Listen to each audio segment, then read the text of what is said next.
This work is a systematic review of effective gaming. I'm going to go somewhat fast through the slides, so feel free to pause or rewind if you missed something. So what is effective gaming? Effective games are those which use physiological signals to influence the gameplay experience. We looked at a variety of both direct and indirect physiological signals as part of the review. Direct physiological signals are ones which can be directly manipulated by a person. So for example, I can breathe and make a particular facial expression on command, which is why they're categorized as direct. And indirect signals are ones which are mediated by some other interaction. For example, to make myself sweat more, I need to do something else to make that happen, like jumping jacks, or to lower my heart rate, I might take a few deep breaths to calm myself down, that in turn lowers my heart rate. The original research question was to understand if, how, and why using these physiological signals in games actually enhances player experience. However, after conducting the review, it turned out there was still a significant gap between research and evaluation. So the paper ended up giving an overview to newcomers in the field by creating a way to categorize and group the literature, understand how and why certain signals and sensors are being used more than others. We followed the PRISMA guidelines on conducting systematic reviews. You can read the methods section of the paper for a more detailed account. We designed the effective game loop to classify the ways in which physiology can be mapped to in-game variables. First, you have a player. The player uses some form of physiological device as input to the game. Could be a sensor tracking the player's heart rate, or could be facial expressions via webcam. Then this is fed into the game.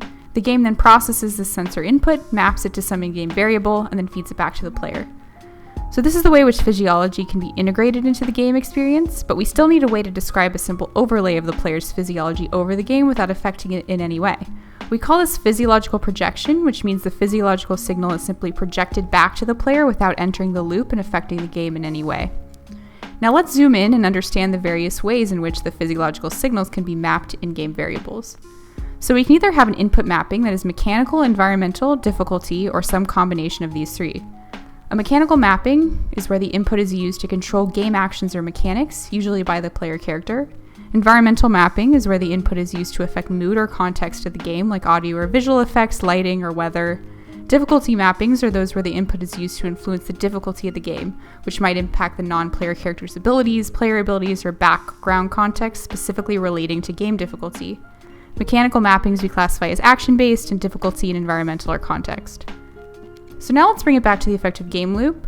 We can have indirect and/or directly controlled physiological signals which the player uses as input to the game. The game then takes this input and maps it to in-game variables, which can either be action or context-based, and then this feedback is sent to the player. Physiological projection can be mapped to any signal in the form of visual, audio, or haptic feedback.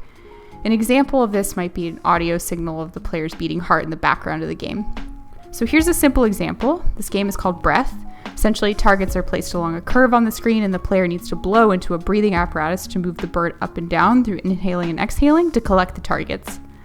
So for this loop, we have the player using a spirometer, which is a direct physiological input, that's then fed into the game, where it's mapped to the up-down movement of the bird, which is a mechanical or action-based mapping.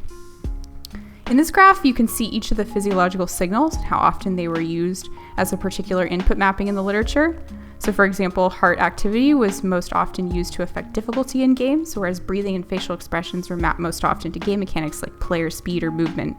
The trend we see with this graph is that more direct signals like breathing and facial expressions are paired with more mechanical in-game mappings, whereas more indirect ones like sweat and heart rate are most often paired with difficulty and environmental mappings.